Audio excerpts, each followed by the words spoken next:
Want awesome tabletop games delivered right to your door? Sign up now for Gamebox Monthly. Learn more at GameboxMonthly.com.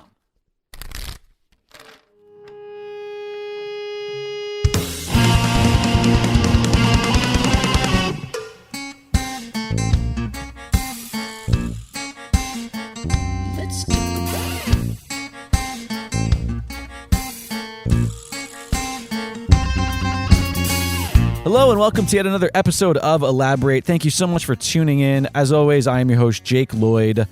For those of you living in New York, my independent, no-budget feature film, Pinch, will be having its East Coast premiere at the Long Island International Film Expo, July 15th at 7 p.m. at the Belmore Movies. I'm sure if you Google the Long Island International Film Expo, their website will come up with tickets. Also, if you follow at 3P Creative, as in 3 Principles Creative, at 3P Creative on Twitter, I will post a link to the tickets so you can grab those. There's a good chance it'll sell out. It's not a huge theater, and so make sure you grab that if you're on Long Island or if you're in the city. It's a short train ride away.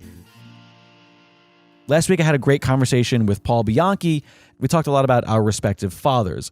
It was our Father's Day episode, so to speak, and we addressed a lot of things in it. I talked about the lack of relationship that I have with my father. I mentioned the coven, the group of women who raised me and helped shape me and make me who I was. I also mentioned my Uncle Paul, who is an incredible inspiration to me and a massive pillar in my life. My half-brother and sister, their father, his name was Tony. And Tony passed away a few years back. And so I wrote something when Tony passed away that I kind of want to share with you now. So this is something that I wrote a while ago. I don't plan on making it a habit to read pre-written statements on the show, but I figured since it's still kind of the Father's Day spirit and all, this would be the opportunity. So if you'll indulge me here, I'd like to tell you a little bit about Tony Mancuso. Like most families, I suppose ours is a fairly complicated one, to say the least. Despite his relationship with anybody else, Tony always treated me with the utmost love and kindness. I used to call him uncle, but I wasn't his nephew. I wasn't his son, godchild, or step-something.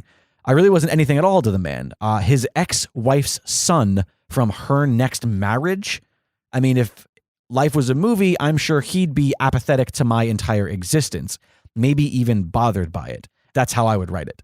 But Tony was far from that. I often wonder if he just pitied me as the pathetic fatherless kid he saw at the door when he picked up his own children for the weekend, or if he felt obligated to be nice to me because his own kids were my siblings who loved me, or maybe it was just easier on the relationship between him and my mother to take me with a smile. Regardless, it's honestly irrelevant why he was the way he was. All that really matters is the actions, that he never had any need to be as nice to me as he was, but he did anyway.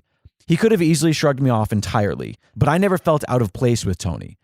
If I ever felt estranged or uncomfortable at a Mancuso family function, gravitating towards Tony would always ease my mind, because he was Tony, he was family. I'm sure I always thanked him for all the nice things he did for me, whether unnecessary childhood birthday presents or even just the inclusion of me in Mancuso family events. I'm sure I said thanks a lot to him growing up, surely as a nicety, good manners more than an actual heartfelt sentiment. You know, the way that kids say thank you. But I never just said thanks. Thanks for being a really cool guy to me, even though you didn't have to be. And someone whom I'll always have a very fond memory of. Thank you so much for that, sir.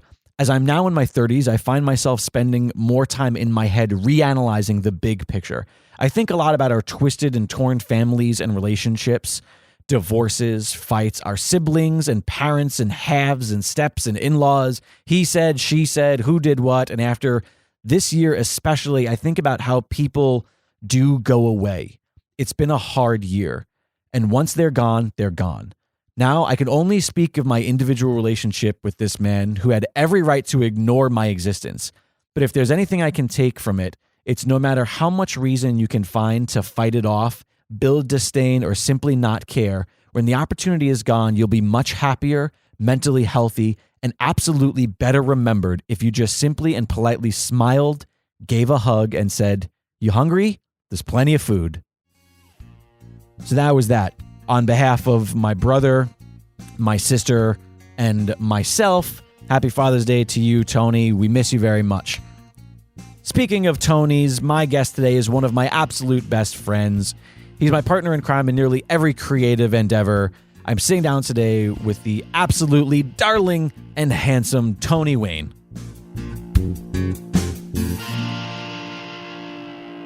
Hey, Tony. Hey, Jake. How's it going? Good.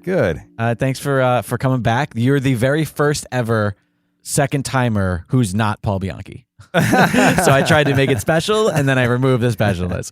You're the first non-Bianchi elaborate two-timer. Oh, I feel like me and Paul should have special jackets for that. Like a two-timer, the jacket? two-timers club. Yeah. You guys are in the two-timers. Yeah. I mean, I think he's already pushing four-timers, so I think you have a little bit of catching up to do. Oh, yeah. But well, listen, maybe if you didn't live so far away, Tony. Right. So you heard me mention it very briefly in the intro. Pinch, which is our totally indie bootstring feature film, is premiering at the Long Island International Film Expo, July 15th, which is a month from now, roughly a month from today exactly. And Tony is my co-star in it. Yeah. That happened. Yeah. No, that's really exciting, especially considering what some years ago we brought the Skull Rosary there. Right, which is a short little featurette that we had made. And it made it into the final 5 nominations, Yeah, right? absolutely. Yeah, we were nominated for Best Short for that. Now we return with a full-length film. Yeah, and what's nice about it is it's literally, 2 towns over from where I grew up, so it's kind of fun being like the hometown boy, bringing a movie home. That's always a good time. Tony, you remember if you listened to his first appearance in the show, we talked a little bit about how we kind of met, we hit it off, and some of the things we've done. I would be remiss to not mention that today is Father's Day. We're recording this the day before you're hearing it, and Tony sort of allowed me to use kind of inspiration from him and his relationship with his father for Pinch, for his character. It's sort of both. Our characters are very, very loosely based on us. They're extremely loosely, but there's like subtleties in there, little tiny nuances of reality that I sort of, pulled in writing wise so that we can kind of deliver maybe a slightly more sincere performance in a situation that is a hard situation to act in which is we made the movie for no money over the course of years. And it's not always easy to fall back into a project when you're doing it like one weekend every month, So by using our sort of something that we can both really immediately empathize with, I thought it kind of would make it easier for us to kind of fall into those characters. And I have to thank you for that, for allowing me to kind of use that and use parts of you for that character. Yeah, well, actually, thank you. That meant a ton to me. And came after. Well, we went there because we were being paid to be there, but I got to bring Jake back to my hometown, and that sort of inspired Jake to use a number of names of the people that he met, and also including my dad and. Yeah. So to elaborate, you're talking about we went to the Prairie Gate Literary Festival. We were invited to be sort of guest speakers and workshop hosts on screenwriting for no budget, like indie filmmaking, screenwriting, and just that sort of thing. And it was the first time they ever had screenwriters at the festival. Usually it's memoirists, poets, novelists, like those sorts of things. And I guess there was an interest in the screenwriting elements of writing. And so they're like, oh, why don't we have you guys come and do this? And while we were there, that was in the University of Minnesota Morris. And while we were there, we were like, oh, well, let's make a pit stop to your hometown of Eau Claire. Yep. And that's where we showed Skull Rosary there. Yep. And that's where, of course, I grew up, but not only did I grow up there, but my dad grew up there. And I know I pointed out in a number of places, including where my dad worked for his dad, my grandfather, at the Shell station. Right. Yeah. My grandpa owned a Shell station. My dad worked there as a youth. But I'm sure I pointed out a number of things that my dad was involved with there, with like the drum and bugle corps and where that was stationed. And you, I mean, you've always spoken so highly of your father and how he was so incredibly influential to you. Your father did pass a few years back now. How long has it been? I want to say about 5 years. It must be about 5 years now. Wow. I'm guessing. Can't believe it's been that long. I know, it was weird too. I had this a sensation to call him today. Right. Wow. So it's still like making that adjustment After 5 years. Yeah, because and one of the things too that came up immediately was that on the weekends, often we'd talk on a Saturday or Sunday when there was car racing, because he lived in Florida. Like, and of course, NASCAR? Yeah. Right. And NASCAR and IndyCar. He was more of a NASCAR fan, but also he liked Indy cars. And we'd catch up every week on the weekend because he lived in Florida and I lived, of course, out here in Los Angeles. And we'd call each other and talk during a race. Of course, Right. you know, NASCAR races and IndyCar races go on for hours. So me Right. and him would talk through and it. you're not missing anything. We're not Yeah. missing anything, right? Yeah. So that it became such a routine that, especially where it's Father's Day, I had that immediate sensation today to give him It's a like, ring. oh yeah, I got to call Dad, and I already know I can turn on this channel, and here's going to be this, NASCAR race. And two, just in me talking about that, I'm reminded that my dad took me and my brother to the Indy 500, the Daytona 500, the Brickyard 400, so a number of big Wow. races, because he was a big racing fan himself. And you guys got to take these trips and go to these places? Yeah. Nice. So, Did you like that stuff as a kid, or did you like it because Dad was taking you? I loved it. Really? I loved it, as a kid, especially because, and especially I suppose as a young teenager, where you're getting to be that 14-year-old age and you're thinking about your driver's license and you're looking at like you want to just you're looking at your hometown streets like they're an Indy race circuit.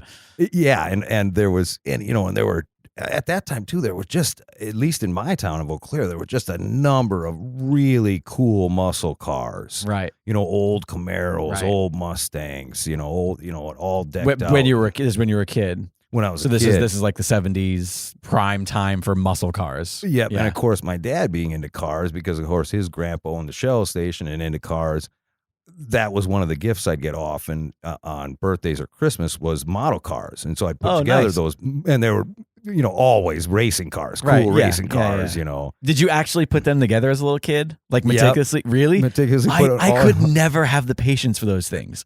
Like, were they the kinds where literally like you'd have to like glue pieces or snap them together and then you had to paint it? Was it those kinds? Yep, all the old and the glue with the tiny little pieces of Yeah. all the parts of the engines and everything. And you would put it together in its entirety. Yep. See, this might just call to my inability to concentrate on anything for too long.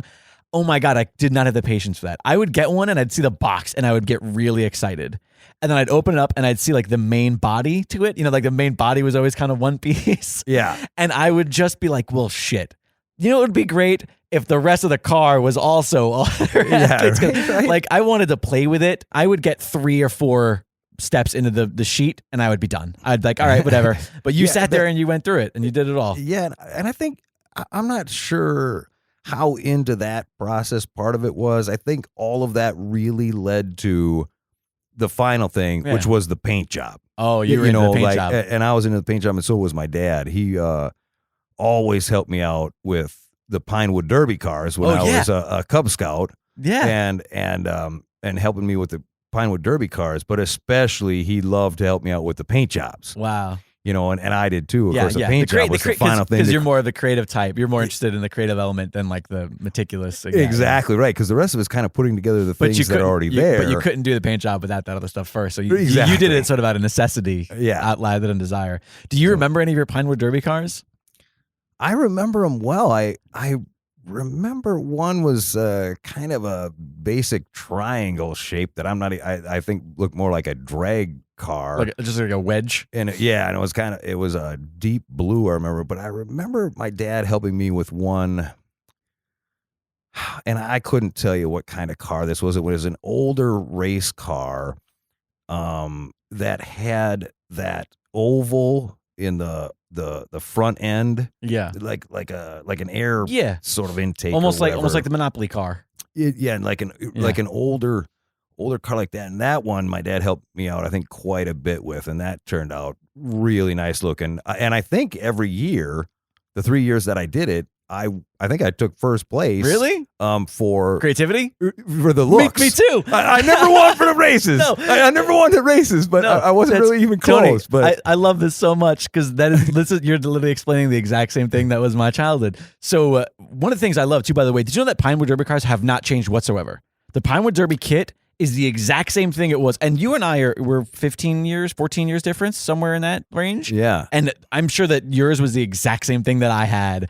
They've always been the same. And whereas I didn't have my dad anywhere around, I had one of my mom's boyfriends who I remember he was a woodworker. And every time Pinewood Derby would come around, my mother, bless her heart, would all of a sudden give him a buzz, even if she hadn't seen him in a while. And so I'd go to his garage, and he was an incredibly nice guy. I feel terrible for not remembering his name right now. I have a vivid memory of him making custom clocks and selling them at flea markets. Like that was what he did. Like that was one of his hobbies. Yeah. He would make these custom clocks out of wood. And one of the ones I remember him making was like a Wolverine from X-Men. He just made like his head, like carved his head, because he would carve the flat piece, and then he would just insert the little clock mechanics in the sense. So like it's not hard to put that in there. Not that I'm taking it. I'm shitting on him. Like, oh, not that it's hard. Yeah, such a jerk I am. Anyways, his whole thing was to be like, he was very good with the paint job and making stuff look nice, that kind of stuff. But in any case, he would cut the shape out with me, and like figure out the tech part of the Pinewood Derby. And then my mom and I would always go apeshit with the designs. I remember one year I had one that was it was like a rat car.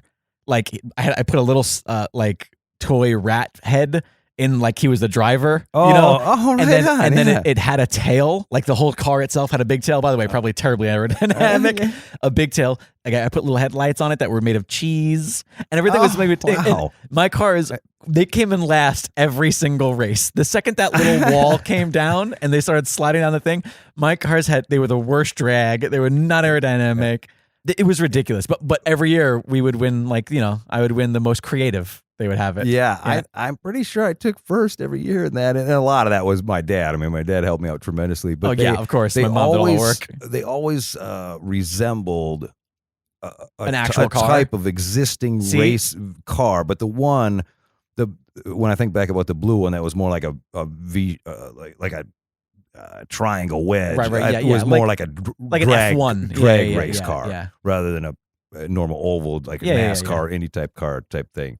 It's funny too that you say that. Yeah, yes, they have not changed, because a few years back, my friend Michael Bachman, who you know, who was hopefully going to be a feature guest on the show. Yeah, he had me come over and help him out one night, get ready for. He was holding a birthday party for his son at the Auto Museum. Oh, okay. What is that? Right down below Wilshire. Yeah. It's not too far from like the tar pits, that kind of area. Yeah, down at the Auto Museum, and in the Auto Museum you can rent out a big room, and they have one of those old school tracks for the Kentucky. Track? Yeah, for the Pinewood, Kentucky, yeah. the So your mind is the Pinewood Derby. And sure enough, I went over there one night to help him out, get ready for it. But we were taking those things out of the boxes, and that's all it was. It was a block of wood, a rectangular block of wood, 4 nails and 4 wheels, and then some stickers. Yep, yeah. That nobody ever used, by the way. Nobody ever used. Like everybody, like the shitty kid with no creativity. Like that's the kid that showed up with the stock stickers on it. It's like one was like a little flame. Right. Yeah, one was it was like the number 2, just a random number. Right. Yeah. And they hadn't, you're right. And they hadn't changed years. I was like, my goodness, these are still exactly the same. Which is kind of fantastic. And the other thing I remember about the Pinewood Derby cars that, now we didn't do this with, what we were doing was cutting out basic shapes actually, and then bringing the cars to the kids for the birthday party. And then they literally did use stickers, and I think they used some basic markers, colored markers. The kind of stuff that they can do in a couple minutes. Right. So they could do it quick and have a little fun and then race. But I remember hollowing out the bottom of the car and then waiting. The weights. Yep. To try to make your car faster. I still didn't. I was never close on the racing. And they had to be a specific, like they couldn't be too heavy or too. They had to be a very specific thing. I remember one of my friends from Cub Scouts got eliminated one year, and I remember him crying in the corner because they wouldn't let him race his car. Oh, and then after the races was over and everyone would get like the little trophies and the ribbons, I remember him just like putting his car on the ramp by itself and then just rolling it, like, because you just wanted to see it go down the ramp. It was so sad, so heartbreaking. Yeah. That's what cheaters never win. Sometimes they don't get to play. Yeah. Oh my God. Yeah, Cub Scouts. I don't think I knew that you were in Scouts, honestly. Yeah. Did you go through like Boy Scouts as well, or just Cub Scouts? I want to say I think I went into Webelos, which is like that 1 year process before you go into Boy Scouts. I don't know why you have to put the pause in between we and below. It's not Webelos, it's Webelos. Oh, I don't know why you needed that. I always thought it was Webelos. Whatever it was, I was like, this isn't cool. Webelo is essentially the top of Cub Scouts. That is like the top. Like there's like Tiger Scout, if I'm not mistaken. There's like the little one. And then there's Cub Scout, and then there's Webelo Scout. Like those are 3 tiers of the same organization, if I'm not mistaken. And people, if you're listening to this and you were a Boy Scout or Cub Scout and you know it better than I do, I'm trying to remember from when I was a kid. I'm pretty sure that was it. And then once you graduated from Webelos, you got your, I think they called it the Arrow of Light. I think that's what it was called, like the thing you got. Then you went into Boy Scouts, and you started Boy Scouts as a feather something. There was like a few different stages of that. Then there was a Life Scout, and then and then you make it all the way up to Eagle Scout. So it's like those are tiers in Boy Scouts, just like those were in Cub Scouts. That makes sense. Okay. I was a Life Scout. I never made Eagle Scout. It's one of my biggest regrets. I quit because I was being bullied in Boy Scouts. Oh, that's and at one point I had to make a decision between Scouts and baseball, and I didn't want to make the decision. But I figured if I picked baseball over Scouts for whatever that one season was with the 2 things that I couldn't do both, then I wouldn't have to put up with my bulliers. And it was the only time as a kid I ever got bullied, which is shitty because it's of all the places, like a bunch of friggin' camping nerds. You know what I mean? Like you would think I got bullied in baseball or like with all the jocks in the locker room. No, I got bullied in friggin' Boy Scouts. And it was one of my biggest regrets is not finishing that Eagle Scout. Not that it would have done anything for me in like school or anything like that, but just because it's like, my younger cousin's an Eagle Scout, and I'm proud of that in him. Do you know what I mean? I'm like, yeah, you made it to Eagle Scout. Like, he's friggin' 32 now, but still, like, just that feeling that I have of like, it's an achievement. Yeah. I don't remember why you never got into Boy Scouts. I don't remember why I didn't continue because I always looked up to my uncle, my dad's brother, Bill, and he was was like a full-fledged Boy Scout. I think went through the whole thing, and right. I think of them became maybe like a camp counselor type. Right. Guy, and I remember still attending. They'd have like a Native American festival thing where they would, in the summer, I think we went out camping there, and then the higher scouts or counselors, whatever they were at the time, would dress up in complete like Native American garb and have the headdresses and all that. Sure, that's the only mildly racist by today's standards. Yeah, I think it was something about like I feel like they put on like a type of a play that taught you about something in the wilderness. So you're being out in the wild and certain things and whatever, and it was told through this Native American style. So did you as a Cub Scout? I don't think we did anything like camping or anything like that. I think all that stuff didn't come till Boy Scouts. I think as a Cub Scout, maybe we had like one camping trip as a Webelo maybe. But I feel like all the fun stuff came when I was a Boy Scout, because then we would have scout camp in Camp Yagu, which anybody who's in the northeast of the country, I'm sure Camp Yagu is this massive place. I want to say it was in Rhode Island or Connecticut. God, I wish I would remember that. I feel stupid not knowing that. But it was like a week-long camping trip, like a week-long camping. It was like a summer camp specifically for Boy Scouts. And I remember in Camp Yagu there was 3 main camps, like houses, if it was Game of Thrones, I guess. And I remember we were Camp Medicine Bow. Shout out to all you Camp Medicine Bow people from Yagu out there. I'm trying desperately to remember the song, the mess hall song. But so did you ever do that kind of stuff? Go away? It's funny that you say that. I think you're right. I feel like we didn't camp as Cub Scouts. No. I don't think because I think you're right. Everything happened like when once you got to Boy Scouts. I mean, because I don't remember camping. As camping trips go as a youth, I remember doing them with your dad through my church. Oh, really? As far as an organization, I mean, beyond like family or whatever. I remember doing them through our church, but I think you're right. I don't remember doing any of that stuff as a Cub Scout or camping. There was more like meetings, and you'd get together and build stuff or whatever, learn things, together. But I don't think I ever got to that level where I could go camping, which was probably all the fun stuff. Like you said. Yeah, definitely. I have very, very fond memories of Boy Scouts, despite that whole little minor bullying issue, which was, and here's the thing is, in retrospect, I'm sure it was like 2 weeks long, but it was enough as a little kid, or as a 14, 15-year-old, however old I was, to be like, I didn't want to do this anymore. Yeah. But I have a very fond memory of those camps, of camping trips in general. Also, I mentioned this a little bit, I believe, maybe in the last episode. Last week, Paul and I sat down and we talked a lot about kind of fatherhood and my father and what the way that he left and his father and the way that he kind of really shaped him as a young man. And I mentioned how my mother was very active, regardless of the fact that my dad wasn't around. Mom was super there, especially for Boy Scouts. And I have fond memories of going on scout trips and my mom being like the only one who can do the shit and all the dads being kind of out of shape and being sort of, like we climbed. I remember we had a big scout trip where we climbed like Slide Mountain in the Catskills upstate New York.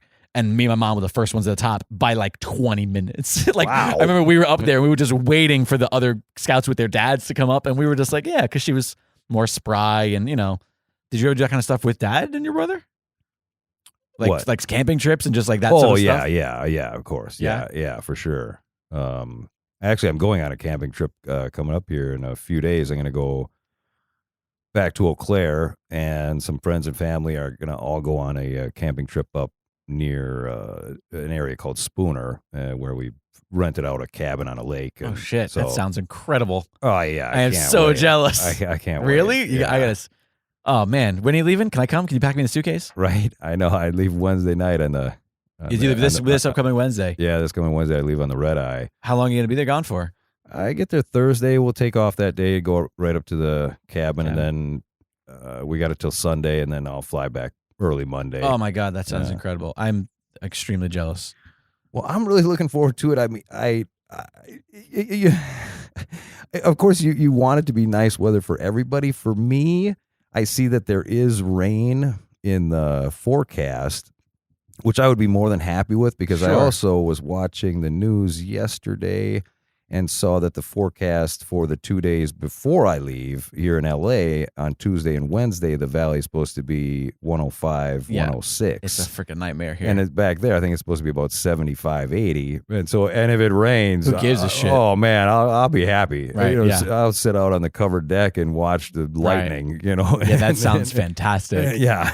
I miss that about upstate New York and New York in general. Just like a real rainy, thunderstormy kind of night where it's still cool outside and it's nice and you can kind of enjoy the rain, Yeah, absolutely. And of course, I think all of that was taken for granted when you were younger. When I was younger, but now, I really, really appreciate it when I go back. Right. And it does rain. Because it so rarely rains in LA, and even if it does, it's so rare that you would ever have thunder and lightning in that whole, show. Right. You and I both. It's funny. You and I actually text each other when it's like it's an event because we both enjoy the rain out here in LA. Yeah. So it's always like, hey, are you getting this rain over there in Burbank? And I'm like, yeah, I'm getting it too. Like it's an event for you and I. Yeah. And it's funny that you'd miss something like that, but of course, once when you live out, I've lived out here for what 15.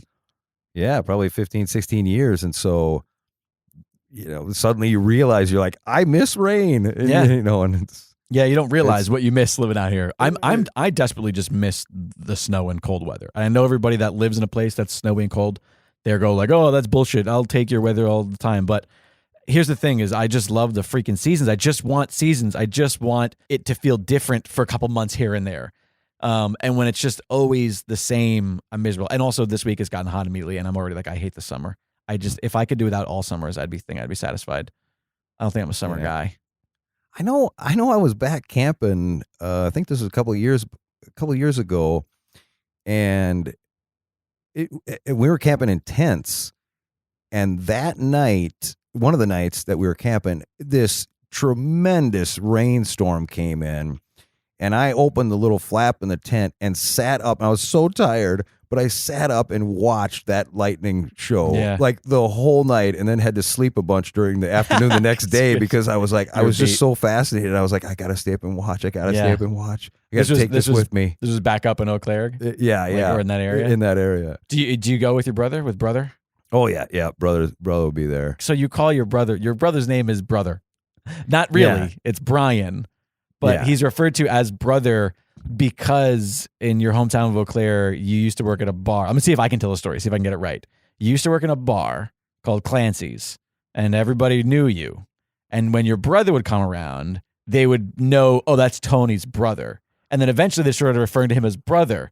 But then you moved away and he got a job working there. And now you're bothered because you've kind of become brother. Is that right? It's close. It's close. Okay. It actually, Fix it. It actually started before that. It was when I went to college in Eau Claire. I made a bunch of friends there, and of course, a number of them you have met. Yeah. And when brother would hang out with us, I'd call him brother. But actually, me and brother, just like my dad and my Uncle Bill, that's where that comes from, is they called each other brother. Oh, really? They never called themselves Larry and Bill. They called each other brother. And so me and brother, I think, without thinking about it, we just naturally call each other brother. But when my new friends in college who didn't know my brother, when my brother would be around, they'd hear me calling him brother, I think more so than my brother calling me brother. There's so many brothers happening in the sentence. Like, but so that's where it came from, is that they just call him, they thought it was kind of, interesting or amusing or whatever. And so they just call him brother. And maybe it just happened to, because since I called him that all the time, they didn't know his name. Yeah. That was I didn't know his name for ages. Yeah. But now at Clancy's, like you talk about the bar, so I go back and I visit, and my brother has a number of new friends who I don't know, and then they meet me, and my brother will say, "Yeah, this is my brother, from LA. He's out visiting," and now my nickname back there from all these new people I've met is Brother's Brother. And I'm always like correcting people back there. I'm like, no, he's my brother. I'm not brother's brother. I love that it's built on still the word brother. That's ridiculous. Hey guys, I'm sitting down with somebody who you are already wildly familiar with, my bestie, Paul Bianchi. Hey, how's it going, bestie? It's going great, bestie. You have a fantastic show on this very network about something you feel very strongly about. Yeah, it's actually it's literally fantastic, because nothing like a good fantasy of Greek mythology. Greek mythology. The show is called Myth Understood. And in that show, I talked to another bestie, Sarah Oliver, about Greek mythology, which she declared that she loved, and she also declared that she never learned anything about. Fantastic. How do we listen to it? Well, you can listen to it on Stitcher and iTunes, and you can also check it out at mythunderstoodpodcast.com. Growing up, you mentioned that your dad lived in Florida. Yeah, well, not growing up. Growing up, he was that. But when did your dad move to Florida again? Remind me, because he was in the military, right? Yeah, I mean, my dad was in the Navy and then served, in the Vietnam War. I actually was born in Charleston, South Carolina, because his naval base was stationed there when he was in the Vietnam War. Gotcha. But as a just as a baby, really, we moved to Wisconsin, where he was originally from. Right. My parents eventually were divorced, and he moved to Minnesota at first, but eventually he moved to Florida. Kind of landed in Florida. Yeah, I suppose. Well, I'm 3 years ahead of my brother, but when my brother graduated high school, he moved down into my dad's place. Gotcha. After high school, my dad was already down in Florida. Right. He lived down there for a number of years, a long time. And then he returned to Wisconsin for a little while and set up an art store with my brother and my Uncle Bill, but then returned to Florida. He was only back for a few years and then returned to Florida again. And then we discovered through some weird, bizarre, small world nonsense of all of the places that you can live in Central Florida, that your father and I lived in the exact same apartment building. Yeah. That's insane, Tony. Yeah. That's absolutely insane. One time I was describing to you where I lived, and I mentioned Lake Carlton Arms in Lutz, which is where I lived, and you were just like, wait, what, Carlton Arms? And I was like, yeah, and you were like, that's where your father friggin' lived. What are the odds of that? Yeah. That's insane. Yeah, and Lutz is like, for people Tampa who don't know, offshoot. It's like, right outside of Tampa. Yeah, it's just a little Tampa offshoot. But you mentioned that your father and your brother opened a paint shop with your uncle. It was an art store. It was an art store. And your dad he enjoyed the arts. He was an artist himself? Yep, and he was an artist himself. He was a painter. He was always a great artist. He was always a great sketch artist, but he didn't do a ton of it. I think mainly just because he was a working guy, for so many years. But then later in life, he really started taking up painting again. Like sort of towards his retirement and that kind of stuff. Like, yeah. And him and my brother and my uncle, they all opened an art store. Right. Unfortunately, it didn't make it. It was there for a while, and they had a number of their own paintings and local local people's. I can imagine paintings that's a and hard stuff. business to maintain in a small town. Yeah, and the tough thing was my dad, I think, was just ahead of his time in that area because he looked at the downtown Eau Claire, Wisconsin, that he foresaw as like this is going to come back to life, and the arts are really going to be there. And he so he put Which the they art did. store down. Yeah, And which then they now, definitely did, yeah. now it's like really coming back and thriving, and they've got a multi-million-dollar art installation that's being built there now and stuff. But at the time, it was still sort of like just like any smaller town or smaller city. You see that downtown and everything's crumbling, and things are going away. Right. And he wanted to. He tried to get ahead of the curve. Unfortunately, Exactly. he was out of the curve by he was just by a couple decades. Yeah, he was just a little too far ahead of the curve there. Yeah. Now, was your mom artistic? She's like she's like a real arts and crafts person, Right, okay. Because I'm just curious because I know we're kind of curious what inspired you and your brother, because your brother is an artist. He's a fine artist as well.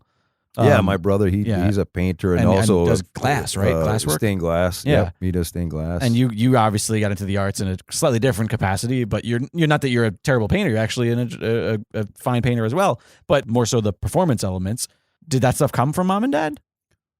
Yeah. Yeah. I'm sure of it, yeah. Right. Because my dad he loved to do the sketch artist stuff. He used to do the things out of car magazines where it would be like that rat. It was more funny, like you mentioned the rat driving Right, the car. yeah. Now, I never had little figures in my My Pinewood Derby cars. All my I wish I Pinewood Derby would've. cars were some sort of ridiculous gimmick. None of them. You were like, mine were all realistic. I was like, no, mine were all stupid. I wish I would have thought of a driver, though. But you remember in the old car magazines, they'd have that rat, and he'd be looking out the window, and he'd have the big Rat ball. Fink. Was it Rat gear- Fink? Yeah, the gear shift in his one hand. And he used to do a lot of art like that. Very good, a very good sketch artist. And so, of course, I would draw. You doodle stuff with them, and it's funny. I always used to love drawing horses. And years later now, I'm a big horse racing fan. I mean, I'm not really sure where the performance came from. I guess, I guess I don't know if there were any actors really in my family. I mean, my Uncle Bill and me used to mess around and make fake radio shows and stuff together. But that's fun. Yeah, but, I'm doing that right now. Right. I'm not sure. I guess I think I was just in that. I was just more influenced by watching like movies. movies. Yeah, exactly. That movies influenced me. Right. Just because you touched upon it, fantastic segue here. Your love for the horses.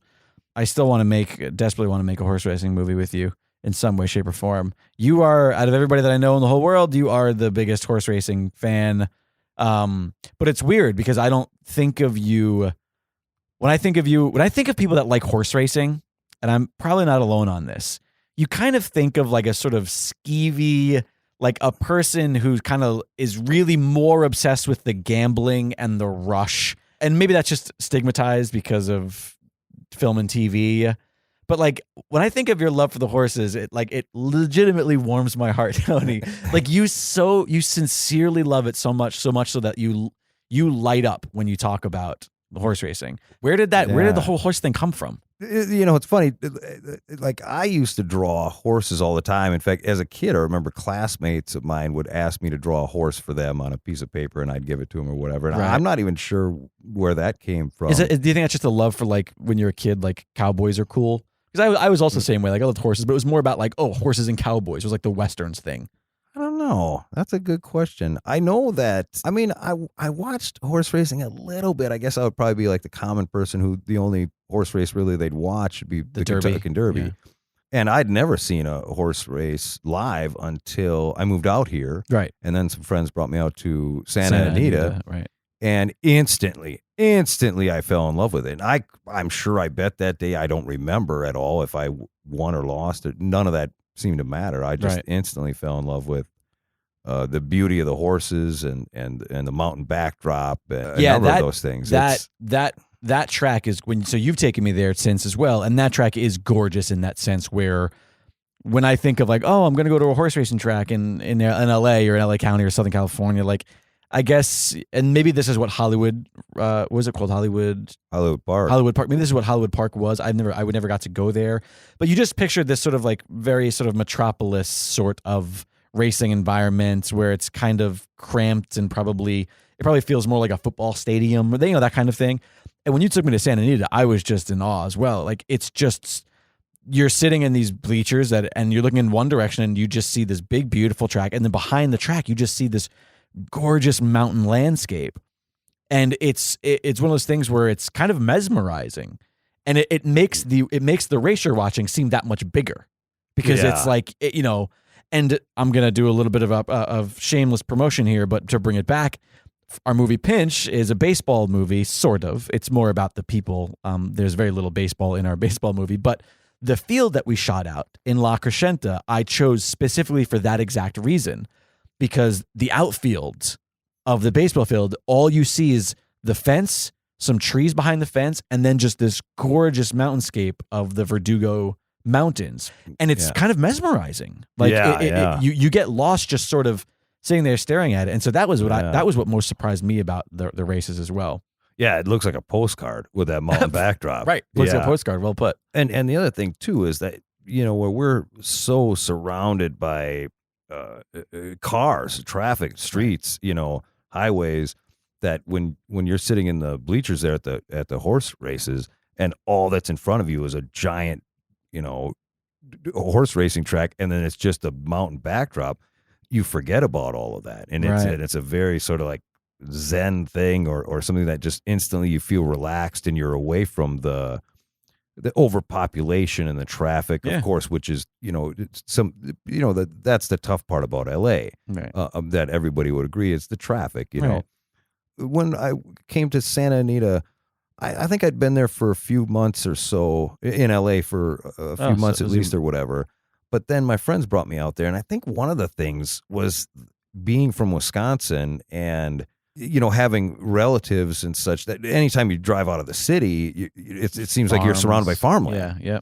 And I think that it was sort of a homesick thing, that it made me remind me of home, because when you go out to the track, the horses are right there. And of course, horses shit. And you can smell horse shit like cow shit, and you can smell the hay from the back barns. Yep. And that sort of familiarity, just instantly I fell in love with it and felt like I was home. Sure. Yeah. Yeah. And it's to bring it around too, to like the rain, like you'd never think you'd miss rain until like you live in an area that almost never rains. And it's same with, like, I never thought I'd miss cow shit. You're driving around, past the farmlands. You're like, oh man, roll up the windows, but then suddenly I was out here and smelling horse shit. And I was like, man, this reminds me of home, But, and it's a funny thing talking about Father's Day. I just remembered this, that my dad's doppelganger, isn't that what they call that? Yeah, somebody who looks like you. Yeah.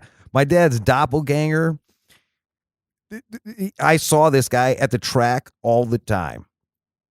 And one day I actually went up to him and I asked him, could I stand next to you, and could you have a friend of mine take a picture with me and you?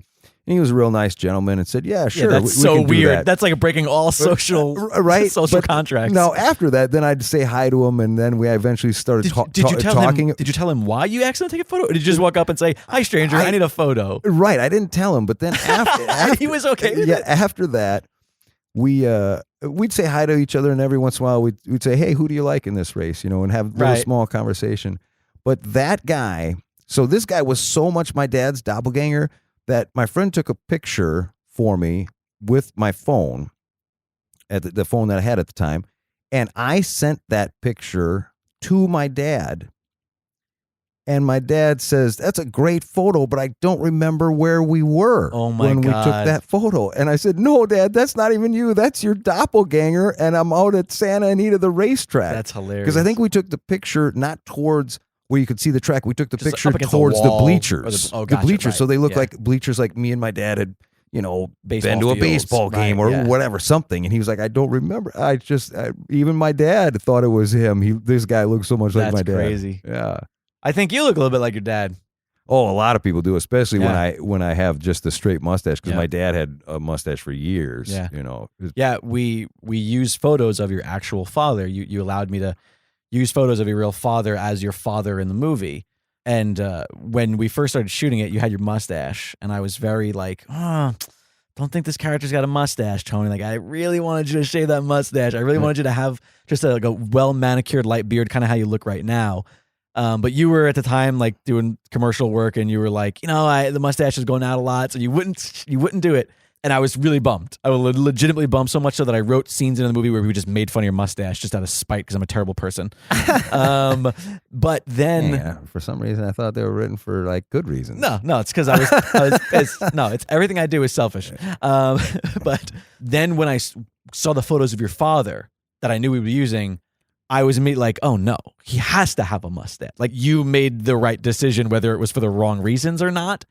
Because you were just a younger version of him, and he has the mustache in the photos, and you have and it's just, it just works so well. It works so well, and I'm so happy about that too. But yeah, you and your brother, you're all like weird little clones of each other.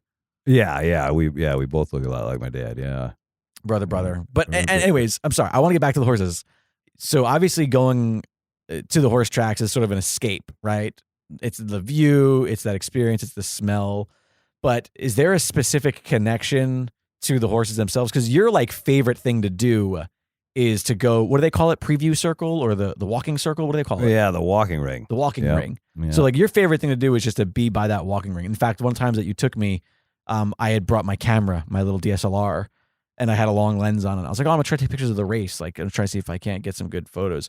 And one of my favorite photos I took was a photo that you didn't realize I was taking of you, just sort of a candid shot from a distance, a little voyeur-y shot, where you're just sitting there at the walking ring, and you just look so content just looking at a horse. You know what I mean? Yeah. Like, is there something specific about that like kind of eases you? Because, you're definitely a stressed guy. You and I share this, where we handle and express our stress differently.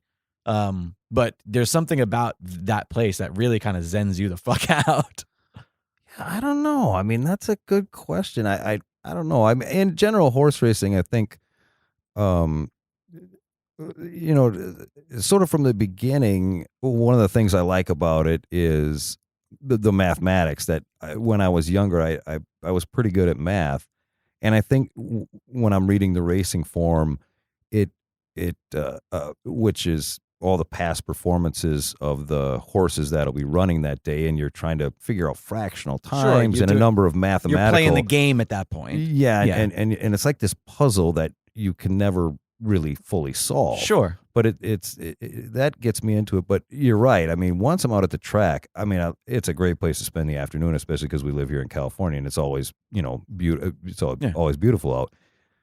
But yeah, there's something about the walking ring where you're up that close to the horses, and they're all in such incredible condition, and they're all so muscled, and their muscles are so defined, and their coats are so shiny in the sun. I mean, you're so close to them that you could reach over the rail and touch them. Not that you'd want to do that.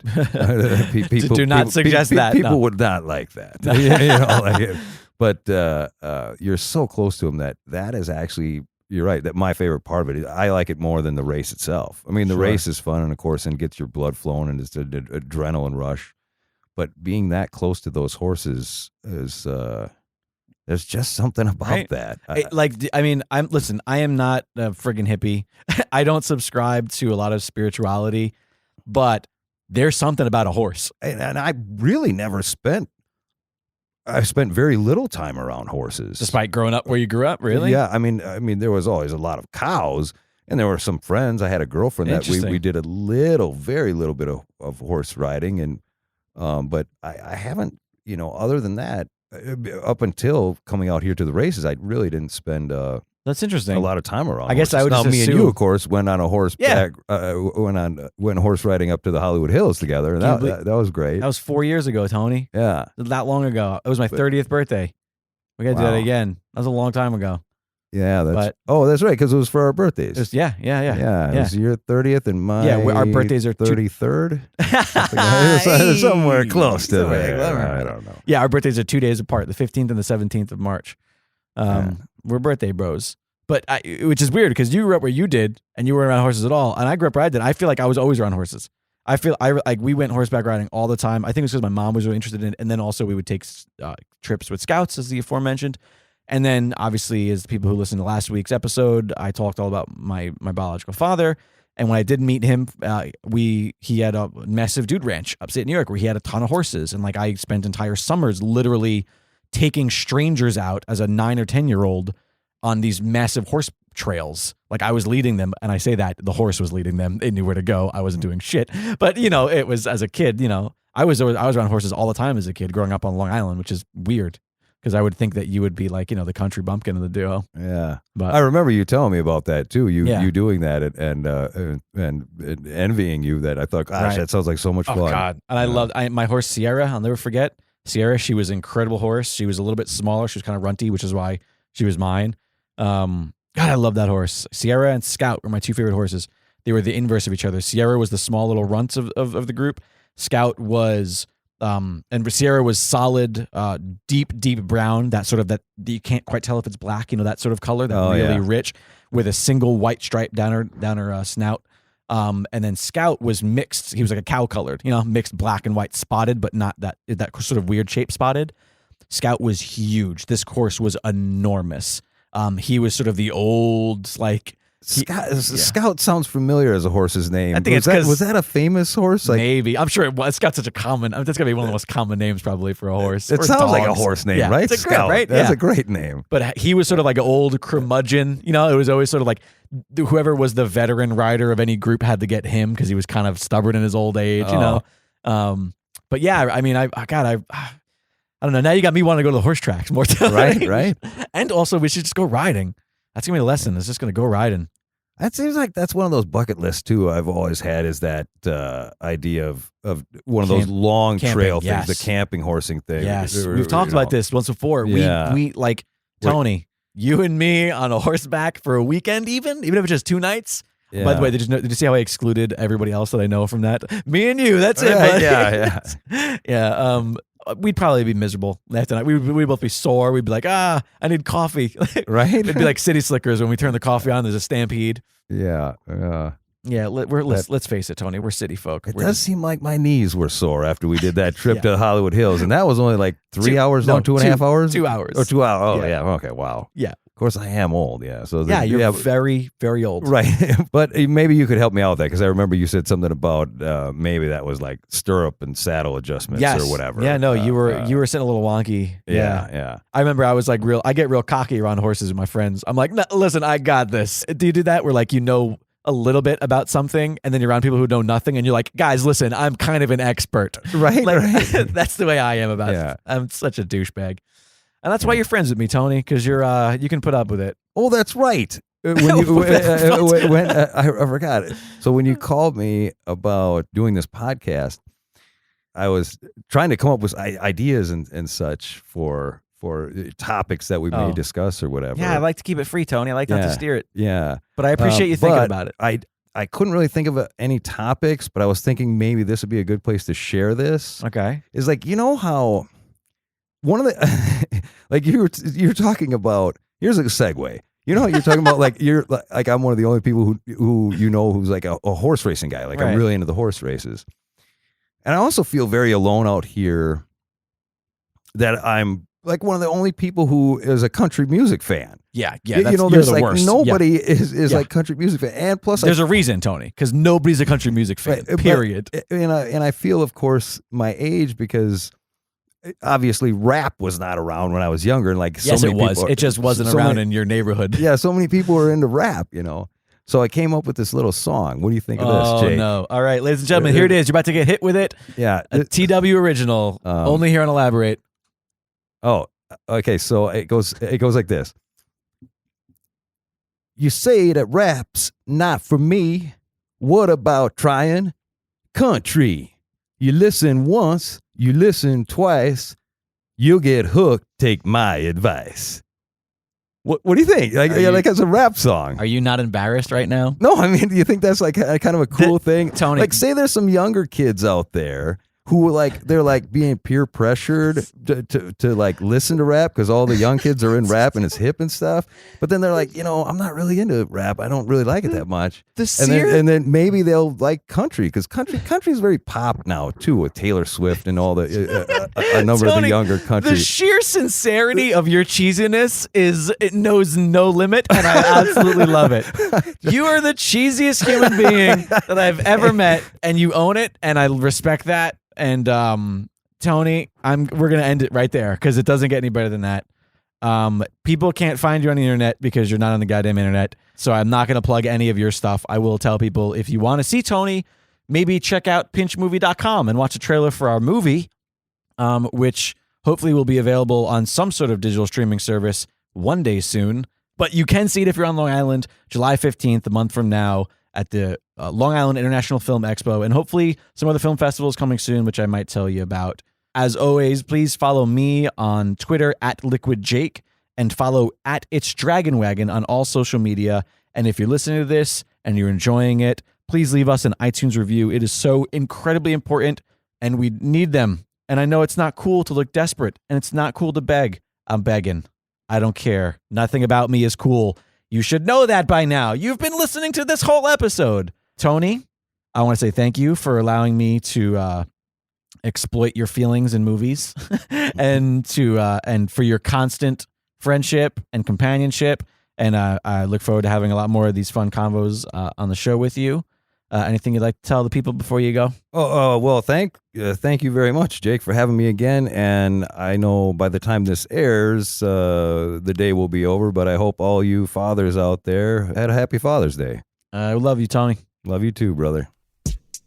Hey, listeners, I am sitting down with a gentleman by the name of Matthew Kessler. You may know him from a podcast on this very network. Could you tell us a little bit about that podcast? I sure can. It is an extension of my YouTube show called Too Many Records. It's titled that because I have an addiction to buying records, and I use my show as therapy to talk about my collection. Now, when you say records, you mean like the Guinness Book of World Records? Like you collect, like yes, you break... I have over 5,000 copies of the book of the Guinness. No, I have a lot of vinyl LPs. I have about 1,500 and growing. Wow, that is quite a collection. Yeah, so I nerd out about music with people on the podcast. It's really cool, and I hope you guys will listen. How do we do that? Go to Stitcher or iTunes. You can download it there, or toomanyrecords.net.